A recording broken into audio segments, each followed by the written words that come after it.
Welcome to the Explainer. Football has evolved so incredibly fast lately, and the middle of the pitch, well, it's basically become an absolute battleground. We're kind of past the days of rigid number 6s or classic number 10s, but still it is super rare to see a player just completely shatter those molds and fuse them into one unstoppable force. Today, we're zeroing in on a phenomenal talent, Jude Bellingham. He isn't just a midfielder filling a specific tactical role within a system. Oh no, he is a complete, undeniable, box-to-box machine. In this explainer, we're going to deconstruct his game and figure out exactly how he dictates the flow of a match at the absolute highest level. First off, he defends. In modern football, you've got those pure defensive specialists who sit back, break up plays, and just disrupt rhythm. Well, Bellingham does all of that, and he does it with absolute grit. I mean, he defends like his life literally depends on it, never hesitating to drop deep, throw himself into heavy challenges, and aggressively win that ball back. But then, in the exact same breath, he flips the script entirely. He attacks, he comes at you with the flair, the creativity, and the vision you'd normally only expect from a traditional playmaker. He's got this uncanny knack for threading perfectly weighted passes right through incredibly tight low-block defenses with a single touch. And yeah, he scores. He doesn't just create those chances, he ruthlessly finishes them, making these perfectly timed, crucial late runs into the penalty box. Honestly, it's incredibly rare to see a hard-working central midfielder putting up striker-level numbers, but he manages to do it consistently on the biggest stages in the world. And above all of that, above the relentless defending, the creative attacking, and the clinical scoring, he controls the tempo. He basically holds the entire rhythm of the match right in his hands, acting as the undisputed metronome for his squad. So the big question we absolutely have to answer today is, how? How on earth does one single player dominate every single phase of the game? Okay, let's dive into this. Section 1. Mastering the game's tempo. Before we even get into his sheer physical power, we have to talk about his brain. Bellingham operates as the absolute brain of the pitch. Think about it. When an average midfielder receives the ball under intense pressure, their first instinct is usually just survival, right? They pass sideways or backward. They keep possession, sure, but they don't actually threaten the opposition. Bellingham has a totally different mandate. He is actively hunting for quick forward passes, aggressive ball carries, and incredibly smart movement. He is constantly asking questions of the defense, trying to force them onto their back foot. But hey, being aggressive doesn't mean being reckless. His real genius lies in a high-level tactical decision-making process, specifically using that Spanish tactical concept called la pausa. It's this deliberate, calculated slowing down of play. He knows exactly when to just put his foot on the ball, wait a fraction of a second to bait a defender out of position, and then boom, execute a rapid forward pass into the space. He knows exactly when to let his team breathe and exactly when to step on the gas and drive forward.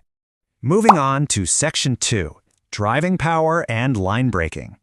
Because once he decides it's time to speed the game up, he relies on this unbelievable physical engine. His driving power transforms him into a completely unplayable asset. So what does line breaking actually mean? Basically, it's the art of physically driving right through the midfield with the ball to completely bypass the opponent's defensive setup. When a team parks two tight banks of 4 to block passing lanes, he doesn't stubbornly try to just pass around them. He uses a unique physical profile, a low center of gravity combined with a tall, powerful frame to quite literally run right through those lines. Now, what's really interesting about this slide is how it changes the whole geometry of a match, because he doesn't just pass, he acts as his own engine. He single-handedly transitions his team from a deep defensive posture into a highly dangerous attack, just by carrying the ball 30 or 40 yards up the pitch. He takes the responsibility upon himself, drags multiple defenders toward him, and just opens up massive tracts of space for his teammates. Section 3. The complete dual threat. And this brilliantly illustrates what we're talking about. The modern game demands versatility, sure, but a genuinely balanced dual threat like this is exceedingly rare.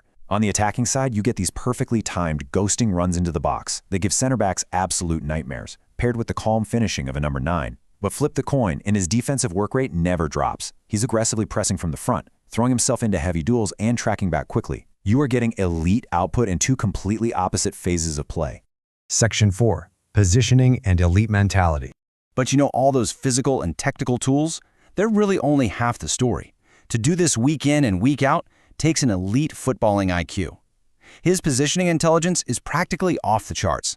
He has this sixth sense for finding critical gaps, especially in the half spaces, those lethal corridors between the wing and the center, and Zone 14, that golden area right outside the penalty box. By floating into those highly dangerous pockets, he supports the attack, drops back to help the defense, and ensures he's always a passing option. So the crucial point is how this masterful positioning is backed by an absolutely unshakable mentality. He's a player who actively demands the ball in the most highly pressurized moments. Clock ticking down, team struggling, he takes full responsibility right on his own shoulders. He plays with a total absence of fear, no matter the stage. That pure, unshakable authority is the secret sauce that elevates him to a generational leader. Section 5. Play like Jude Bellingham. All right, so how do we take all of this pro-level tactical analysis and turn it into an actionable blueprint for your own game?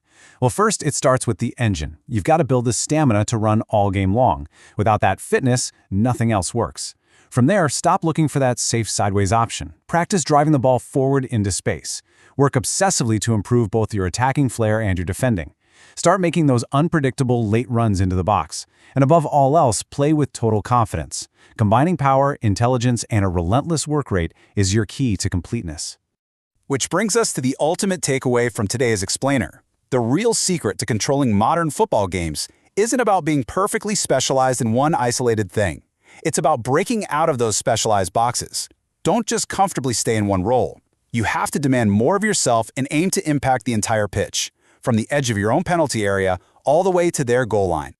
We've seen the blueprint. We've analyzed the masterclass. So the question I leave you with is, are you ready to stop staying in one role and start impacting the entire pitch? Are you ready to elevate your stamina, your courage, and your skill set? Take these lessons, study the way he moves, and bring that absolute dominance into your own game. Thanks for joining me on this explainer, and keep pushing those boundaries.